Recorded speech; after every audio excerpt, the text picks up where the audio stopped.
হলো এই দুনিয়াতে নারী হিসেবে জন্ম নিলেই মর্যাদা বাড়ায় দেন কে? আর আওয়াজ দিয়ে বলতে হবে, সম্মান আর মর্যাদা বাড়ায় দেয় কে? আল্লাহ রব্বুল আলামিন বাড়ায় দেয়।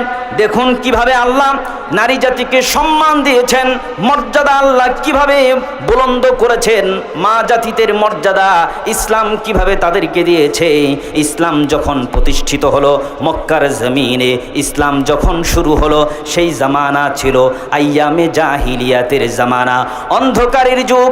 যেই যুগের মধ্যে নারীদের কোনো সম্মান ছিল না, মর্যাদা ছিল না, সামাজিক কোনো গ্রহণযোগ্যতা তাদের নারীদের কোনোদিনও ছিল না, বরং কন্যা সন্তান হওয়া ছিল আভিজাত্যের বিপরীত। সেই মুহূর্তে আল্লাহ রব্বুল আলামিন ইসলাম পাঠিয়ে নারীদের সম্মানিত করেছেন।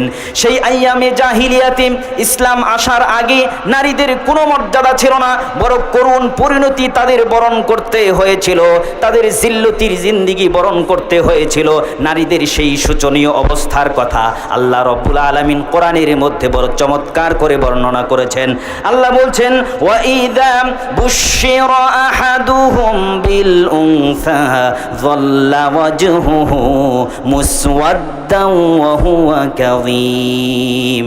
আইয়ামে জাহিলিয়াতের সময় কোনো পুরুষকে যখন তার কন্যা সন্তান হয়েছে এই সুসংবাদ যখন তাকে দেওয়া হতো, তার চেহারা ফ্যাকাশে হয়ে যেত, কালো হয়ে যেত। সে রাগে গুসায় ফেটে পড়তো, চিন্তা করতো এই সমাজে মেয়ে হওয়া কলঙ্কের, আমার কন্যা সন্তান হয়েছে, আমি কি আমার মেয়েকে এই লজ্জা শরম মেনে নিয়ে বাঁচিয়ে রাখবো, নাকি নিজ হাতে নিজের কন্যা সন্তানকে হত্যা করে দিব, এই চিন্তা করতো।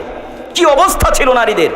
অন্য আয়াতে আল্লাহ আরো পরিষ্কার করে বলেছেন নারী জাতির কি শোচনীয় অবস্থা ছিল। আল্লাহ বলছেন, ওয়াইযাল মাউউদাতু সুইলাত বিআইয়ি যামবিন কুতিলাত। কিয়ামতের ময়দানে যেই সমস্ত বাবারা পিতারা নিজের মেয়ে হয়েছে বলে, কন্যা সন্তান জন্ম নিয়েছে বলে, মেয়ে হওয়ার অপরাধে যারা তাদের কন্যা সন্তানকে নির্মমভাবে জীবন্ত পতিত করে হত্যা করেছে, আল্লাহ কিয়ামতের ময়দানে ওই সমস্ত পিতাদেরকে আসামির কাঠ গড়ায় দাঁড় করিয়ে জিজ্ঞাসা করবেন, কোন অপরাধে তোমার মেয়েকে তুমি হত্যা করেছিলে। কি অবস্থা ছিল সেই সময়। বুঝার জন্য অবস্থার করুণ চিত্র আপনাদের সামনে তুলে ধরবার জন্য হাদিস শরীফ থেকে একটি ইতিহাসের পাতা আপনাদের শোনাই।